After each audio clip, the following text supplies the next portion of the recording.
Hello students, welcome to CRP academy. CRP একাডেমিতে তোমাদের সকলকে স্বাগত এবং প্রত্যেককে গুড মর্নিং। আমরা upcoming Kolkata police constable prelim 2025 পরীক্ষাকে লক্ষ্য করে প্রত্যেক দিন সকাল 7টা থেকে একদম শেষ মুহূর্তের অর্থাৎ লাস্ট মিনিট সাজেশন প্র্যাকটিস করছি 40টি করে বাছাই করা প্রশ্নোত্তরের মাধ্যমে। প্রত্যেকদিন ক্লাসগুলো ফলো করবে। আজকে আমরা 3 নম্বর প্র্যাকটিস সেট করব।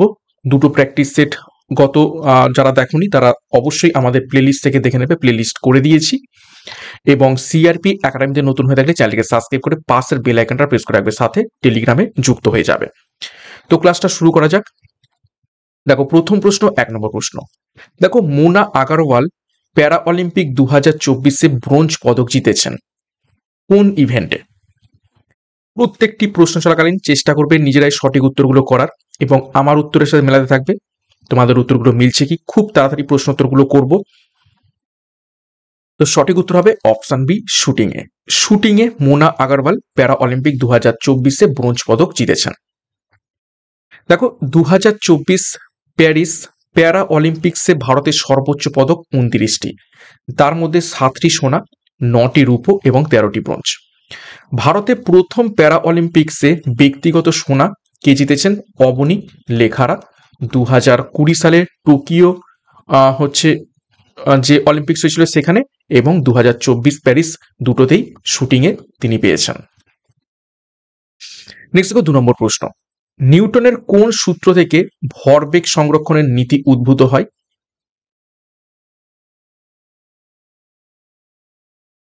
ভরবেগ সংরক্ষণের নীতি উদ্ভূত হয়ে থাকে অপশন ডি, নিউটনের দ্বিতীয় গতিসূত্র থেকে। 3 নম্বর প্রশ্ন। প্যারিস অলিম্পিক্স 2024-এর সমাপ্তি অনুষ্ঠানে ভারতের পতাকাবাহী ছিলেন নিচের কোন ব্যক্তি?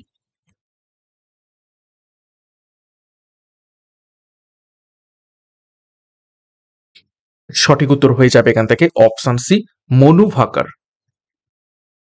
দেখো ডিটেলসে, উদ্বোধনী অনুষ্ঠানে পতাকাবাহী পুরুষ কে ছিলেন? শরৎ কামাল, এবং মহিলাকে ছিলেন পিভি সিন্ধু। সমাপনী অনুষ্ঠানে পুরুষ কে ছিলেন? PR শ্রীজেশ, এবং মহিলাদের মধ্যে কে? মনু ভাকার, 2 জন। মনু ভাকার 2024 অলিম্পিক্সে 2টি ব্রোঞ্জ জিতে নিয়েছেন 10 মিটার এয়ার পিস্টল এবং মিক্সড টিমে। ভারত 2024 অলিম্পিক্সে মোট 6টি পদক জিতেছে, 1টি রূপো এবং 5টি ব্রোঞ্জ।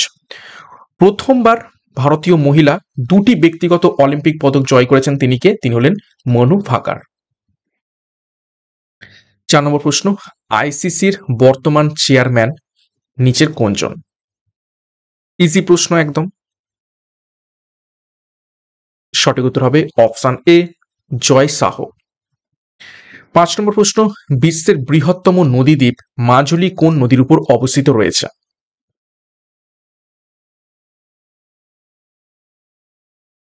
সঠিক উত্তর হবে অপশন এ, ব্রহ্মপুত্র নদের ওপরে রয়েছে বিশ্বের বৃহত্তম নদীদ্বীপ মাজুলি। কোন রাজ্যে এটি অবস্থিত? আসাম। নেক্সট গুরুত্বপূর্ণ ঘোষণা। Upcoming Kolkata police constable suggestion batch launch করা হয়েছে, যেখানে তোমরা লাস্ট মিনিট পরীক্ষা ফুল সাজেশন পাবে, ফুল মক টেস্ট পাবে, প্রত্যেকটা বিষয়ের উপর থেকে প্র্যাকটিস সেট এবং সাজেশন পাবে। সাথে আপকামিং নতুন যে পুলিশ বিজ্ঞপ্তি বেরোতে চলেছে তার জন্য WBP foundation batch course 2026 launch করা হয়েছে, যেখানে WBP, কেপি এবং আবগারি পুলিশ 3টে পরীক্ষারই সম্পূর্ণ প্রস্তুতি পাবে। প্রত্যেকটি বিষয়ের প্রত্যেকটি অধ্যায় ধরে ধরে সম্পূর্ণ ডেসক্রিপটিভ প্যাটার্নে থিওরির মাধ্যমে তার উপর থেকে প্রশ্ন উত্তর এবং মক টেস্ট সম্পূর্ণ নতুন ভাবে ক্লাস তোমাদের করানো হবে। তো 10ই ডিসেম্বর থেকে এই ব্যাচ কোর্সটি শুরু হতে চলেছে। যোগাযোগ করো 9647553612 নম্বরে পরীক্ষার সেরা প্রস্তুতি নেওয়ার জন্য। বিস্তারিত ডিসক্রিপশন বক্সে পেয়ে যাবে। যার যে ব্যাচ কোর্স প্রয়োজন রয়েছে সেই অনুযায়ী যুক্ত হয়ে যাও। নেক্সট দেখো 6 নম্বর প্রশ্ন। ভারতের প্রথম শিল্প নীতি সংকল্প বা ইন্ডাস্ট্রিয়াল পলিসি রেজুলেশন কবে ঘোষিত হয়?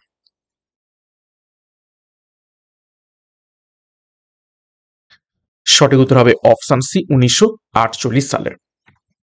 7 নম্বর প্রশ্ন দেখো, চিত্তরঞ্জন লোকোমোটিভ ওয়ার্কস কোন রাজ্যে অবস্থিত এবং কি উৎপাদন করে থাকে?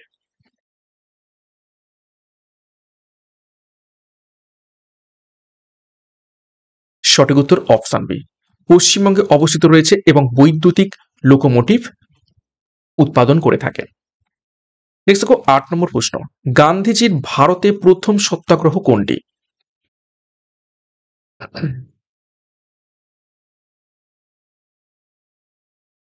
তো সঠিক উত্তর হয়ে যাবে অপশন বি, চম্পারণ সত্যাগ্রহ। কত সালে হয়েছিল? 1917 সালে। দেখো অন্যান্য গান্ধীজির প্রধান সত্যাগ্রহ কি? খেদা সত্যাগ্রহ 1918 সালে গুজরাটে হয়। আহমেদাবাদ মিল ধর্মঘট 1918 সালে হয়।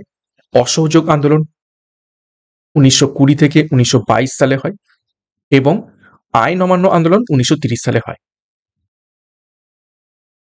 9 নম্বর প্রশ্ন, Dada Saheb Phalke international film festival awards 2024-এ বেস্ট অ্যাক্টর কে পেয়েছেন?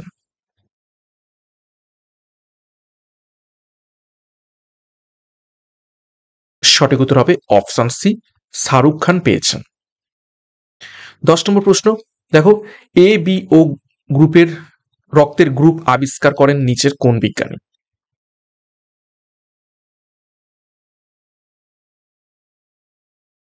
অর্থাৎ রক্তের শ্রেণীবিন্যাস কি করেন? সঠিক উত্তর হবে অপশন এ, কার্ল ল্যান্ডস্টাইনার। 11 নম্বর প্রশ্ন, কিডনি স্টোনের প্রধান উপাদান নিচের কোন যৌগ?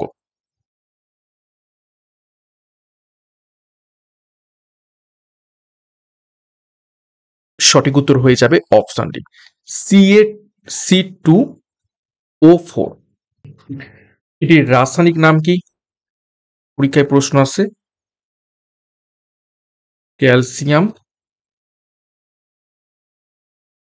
অক্সালেট। ওকে, ক্যালসিয়াম অক্সালেটের জন্য কিডনিতে স্টোন পড়ে। 12 নম্বর প্রশ্ন, ওয়ার্ল্ড এনভায়রনমেন্টাল হেলথ ডে কবে পালিত হয়?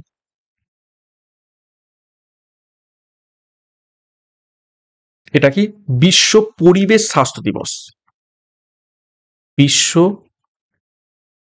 পরিবেশ স্বাস্থ্য দিবস। তো সঠিক উত্তর হয়ে যাবে এখান থেকে অপশন ডি, 26শে সেপ্টেম্বর। দেখো 5ই জুন সকলেই জানি আমরা বিশ্ব পরিবেশ দিবস। 22শে এপ্রিল এটি হলো আন্তর্জাতিক মাতৃ পৃথিবী দিবস। তারপর দেখো 16ই সেপ্টেম্বর আন্তর্জাতিক ওজোন স্তর সংরক্ষণ দিবস এবং 4ই অক্টোবর বিশ্ব প্রাণী দিবস। 13 নম্বর প্রশ্ন, শক্তি বা কার্যের এসআই একক কি?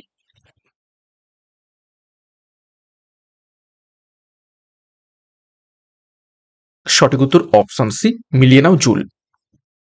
দেখো 1 ইলেকট্রন ভোল্ট বা ইভি সমান 1.6 × 10⁻⁻19 জুল। এটা হচ্ছে 19। ওকে, আচ্ছা 1 ক্যালোরি সমান 4.184 জুল। 1 কিলোওয়াট সমান দেখো 3.6 × 10⁻⁶ জুল এবং সিজিএস এককে শক্তির একক সেটা হচ্ছে আর্গ। 14 নম্বর প্রশ্ন, 2024 সালে কেন্দ্রীয় ব্যাংকগুলির মধ্যে তৃতীয় সর্বোচ্চ সোনা কিনেছে নিচের কোন দেশ?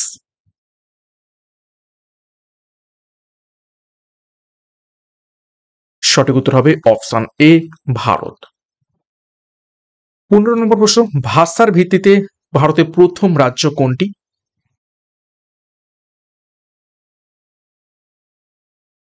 সঠিক উত্তর অপশন এ, অন্ধ্রপ্রদেশ। কত সালে গঠিত হয়? 1956 সালে। পরীক্ষায় প্রশ্ন আসে। নেক্সট দেখো 16 নম্বর প্রশ্ন, গুজরাটের কচ্ছ উপসাগরে অবস্থিত মেরিন ন্যাশনাল পার্কটি কি নামে পরিচিত রয়েছে? আচ্ছা, এটা একটু প্রশ্নটা ভুল হয়েছে, ঠিক আছে। মেরিন ন্যাশনাল পার্ক কি হবে? তো উত্তরটা অ্যাকচুয়ালি প্রশ্নের মধ্যেই করা হয়ে গেছে, তার জন্য সরি। যাই হোক, 17 নম্বর প্রশ্ন, নাইট্রোজেন পরমাণু সর্বোচ্চ কয়টি সমযোজী বন্ধন তৈরি করতে পারে?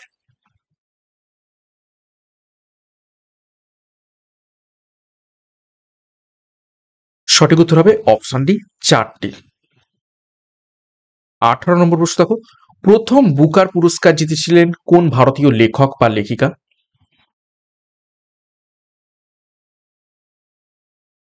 সঠিক উত্তর হবে অপশন সি, অরুন্ধতী রায়।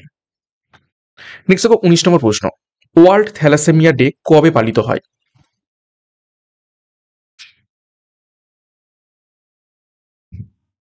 সঠিক উত্তর হবে অপশন এ 8ই মে। দেখো 31শে মে বিশ্ব তামাক মুক্ত দিবস, 1 ডিসেম্বর বিশ্ব এইডস দিবস, 12ই মে আন্তর্জাতিক নার্স দিবস পালিত হয়ে থাকে। 20 নম্বর প্রশ্ন, ছত্তিশগড় রাজ্য কবে গঠিত হয়?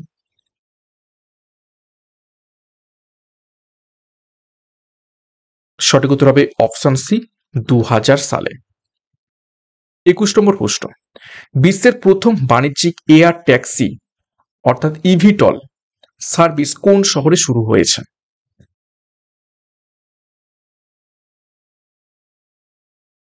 সঠিক উত্তর অপশন সি দুবাইতে।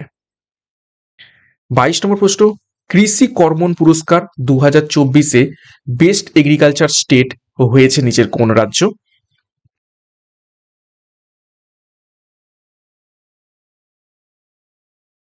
সঠিক উত্তর অপশন সি মহারাষ্ট্র। নেক্সট 23 নম্বর প্রশ্ন, 2025 পুরুষ T20 এশিয়া কাপ আয়োজক দেশ নিচের কোনটি?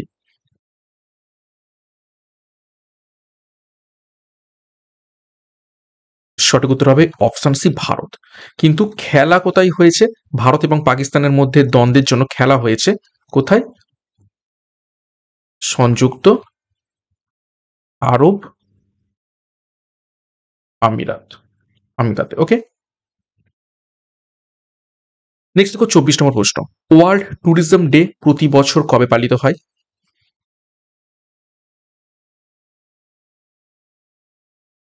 সঠিক উত্তর অপশন ডি 27শে সেপ্টেম্বর।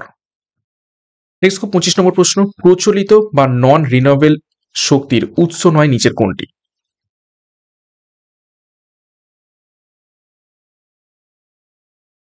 সঠিক উত্তর অপশন এ কয়লা। 26, প্রয়াত যামিনী কৃষ্ণমূর্তি কোন দুটি শাস্ত্রীয় নৃত্যে বিশেষভাবে পারদর্শী ছিলেন?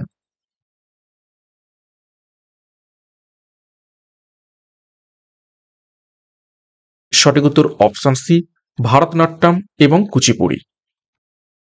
27, নারী শিক্ষা এবং উন্নয়নের জন্য প্রকাশিত ঐতিহাসিক পত্রিকা বামা বোধিনীর সম্পাদক ছিলেন নিচের কোন ব্যক্তি?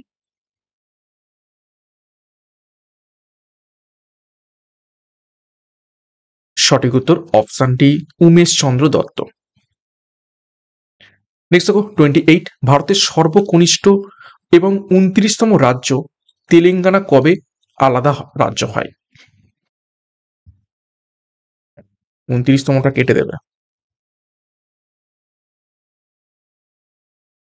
ভুল রয়েছে। তো সঠিক উত্তর হবে অপশনে 2 জুন 2014 সালে। 29, দেখো বিশ্বের সর্বোচ্চ রেল সেতু নিচের কোনটি? উচ্চতা 359 মিটার। তো বর্তমানে বিশ্বের সর্বোচ্চ রেল সেতু নিচের কোনটি? সঠিক উত্তর হবে অপশন ডি চেনাব রেল সেতু। 30 নম্বর প্রশ্ন, ভারতের জাতীয় বাক্য সত্যমেব জয়তে কোন উপনিষদ থেকে নেওয়া হয়েছে?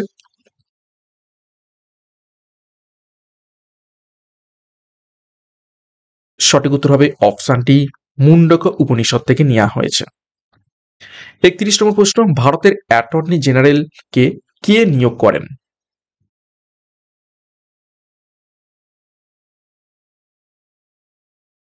সঠিক উত্তর হবে অপশন ডি রাষ্ট্রপতি। অ্যাটর্নি জেনারেলের যে আর্টিকেল পরীক্ষায় প্রশ্ন আসে সেটি হলো 76, এবং অ্যাটর্নি জেনারেলকে ইনি হলেন ভারতের সর্বোচ্চ আইনি উপদেষ্টা।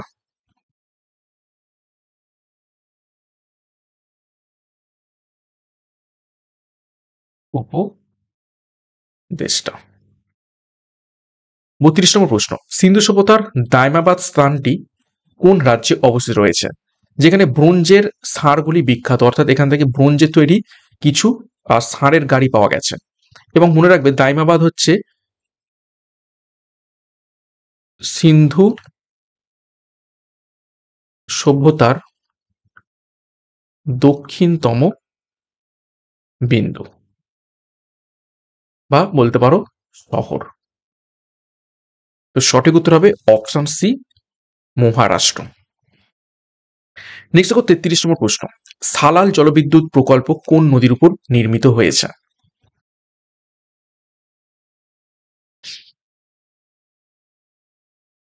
সঠিক উত্তর হবে অপশন ডি, চেনাব নদীর উপর। সালাল জলবিদ্যুৎ প্রকল্প কোন রাজ্যে অবস্থিত রয়েছে? জম্মু ও কাশ্মীরে। নেক্সট দেখো 34, ভারতের প্রতীক বা মেকার অফ মডার্ন ইন্ডিয়া কাকে বলা হয়ে থাকে?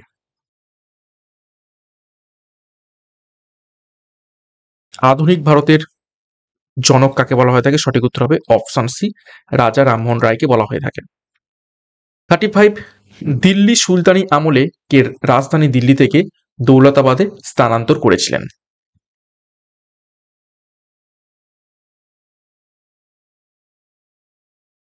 সঠিক উত্তর হবে অপশন সি, মোহাম্মদ বিন তুগলক। তাকে কি বলা হতো? পাগলা রাজা। 36, দেখো 4D লক্ষণ সহ 4D কি কি? দেখো ডার্মাটাইটিস, ডায়রিয়া, ডিমেনসিয়া এবং ডেথ। এই 4D লক্ষণ সহ পেলেগ্রা রোগ কোন ভিটামিনের অভাবে দেখতে পাওয়া যায়?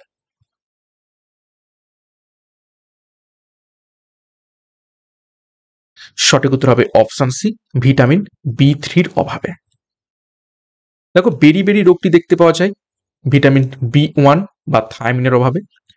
তারপর দেখো ভিটামিন স্কার্বি রোগটি দেখতে পাওয়া যায় ভিটামিন সি অভাবে। অ্যাসকর্বিক অ্যাসিড হচ্ছে ভিটামিন সি এর রাসায়নিক নাম। রিকেটস দেখতে পাওয়া যায় ভিটামিন ডি এর অভাবে। রাতকানা রোগ ভিটামিন এ এর অভাবে এবং রক্তাল্পতা দেখতে পাওয়া যায় ভিটামিন B12 ও ফলিক অ্যাসিডের অভাবে। 37, দেখো হুইটেকার পঞ্চরাজ্য শ্রেণীবিন্যাসে ব্যাকটেরিয়া কোন রাজ্যের অন্তর্গত? বিজ্ঞানী হুইটেকারের পঞ্চরাজ্য শ্রেণীবিন্যাসে ব্যাকটেরিয়া কোন রাজ্যের অন্তর্গত?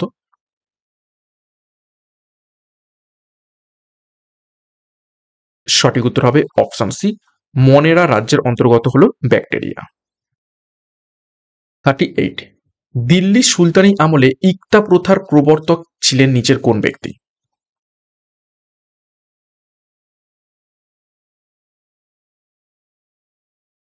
সঠিক উত্তর হবে অপশন সি, ইলতুৎমিশ। আলাউদ্দিন খিলজি কি প্রথা চালু করেছিলেন? দাগ ও হুলিয়া। ওকে, আর বলবন? রক্ত ও ইস্পাত। ইস্পাত প্রথা চালু করেছিলেন। 39, মরুভূমিতে বায়ু ক্ষয়ের ফলে সৃষ্ট খাড়া শিলাস্তম্ভকে কি বলা হয়ে থাকে?